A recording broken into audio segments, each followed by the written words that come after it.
qimmatin qaysi shirin so'z ekan? Assalomu alaykum.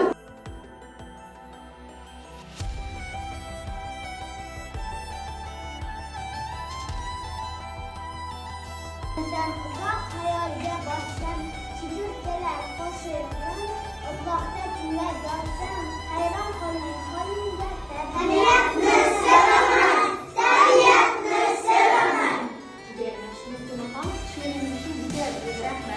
Demak, Muslimaxon tabiat haqida she'rni yaxshi gapirib ketdi. Dalalarni aylansam deydi, uzoq xayollarga botib ketib, chigirtkalar chivilayotgan eshitib yotsam deydi.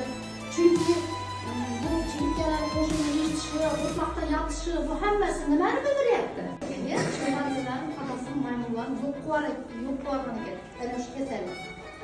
Endi yana bir kasallik bor edi. Bu haqda ham javob berdingizmi? Qancha katta bo'lgan.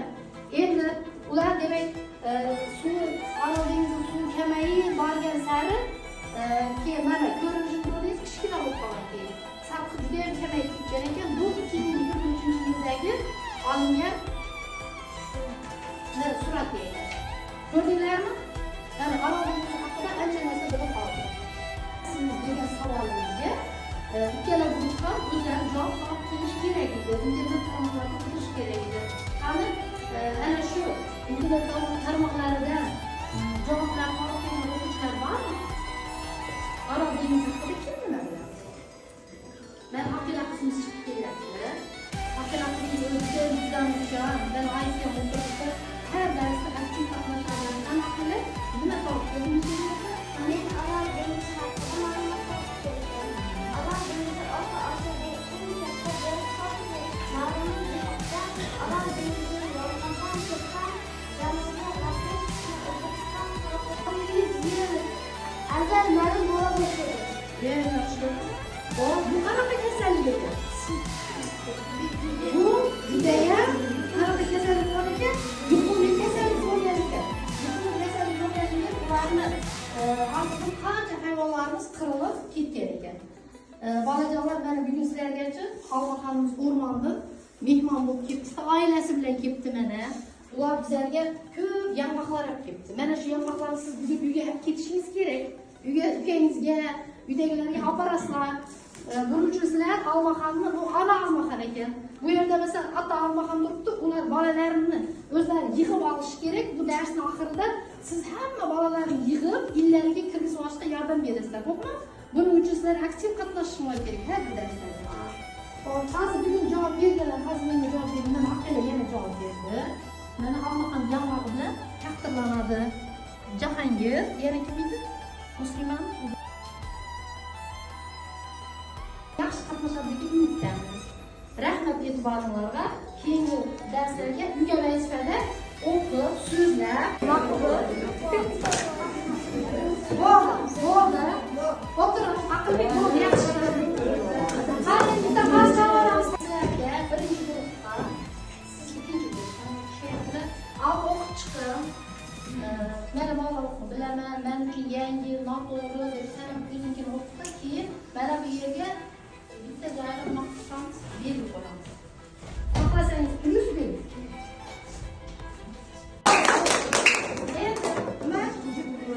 Mana endi opang javob aytinglarchi, bola to'g'ri chiqishdimi?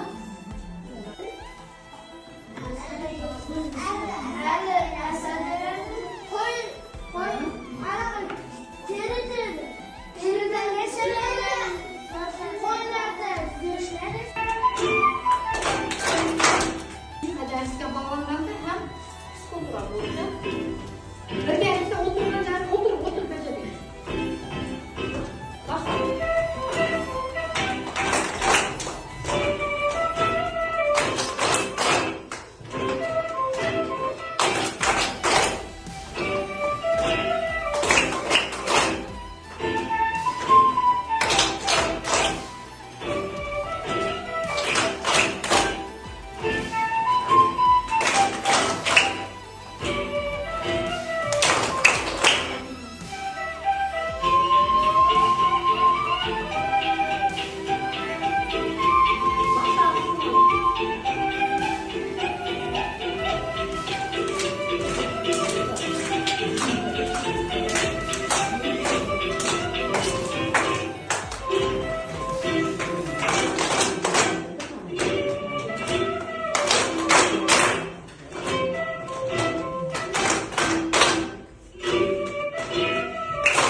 foiz orqali ko'rsatamiz, diagrammadagi foiz orqali.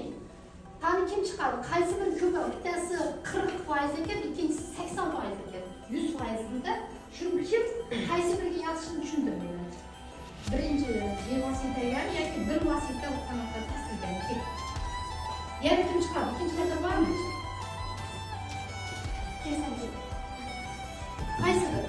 Odamlar bevosita ta'sirida 100%da 80% nima qilar ekan? Ta'sir ko'rsatishadi. Bir vosita bo'lmaydi. Bevosita ta'sir ko'rsatadi. 100%dan necha foiz? 40%. Demak 100%. Qaysi biri ko'p bo'lyapti? Bir vosita,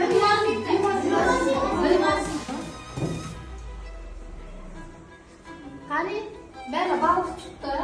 Endi Muhammad buni yerga qo'yib qo'yadi. Qaytib samaydi ekan. Ilhomjon, sen ol bor.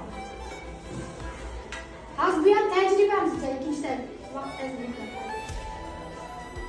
Mana hasavot ilhomjon. Baliqlar turlarini bilasizlar, ko'p baliqlar bor. Asiyota degan baliqlar, yana qanaqa baliqlar bilasiz? Fugu. Nima degan? Fugu.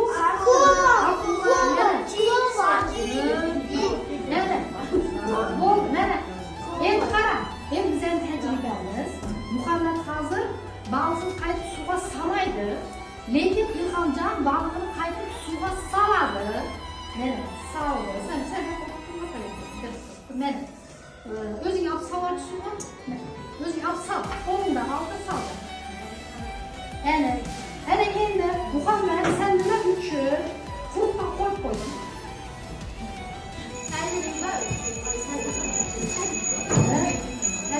Endi qarama. Bu qurtqa qo'yib qo'ygan suvga solganda baliq nima bo'ladi? O'ladi. Suvga solingan baliq nima bo'ladi? Baliqlarni yana ko'paytirishga harakat qilar ekanmiz. Bolalar shuning bilan bugungi darsimiz nihoyasiga yetdi. Kimda olmaydi?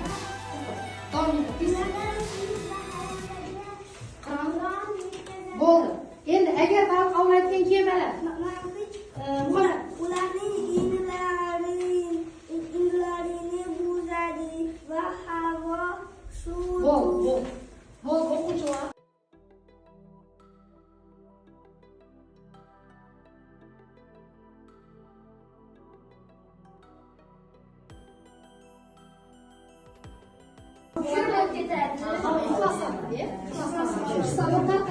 Daraxtlarimizni to'xtatdi.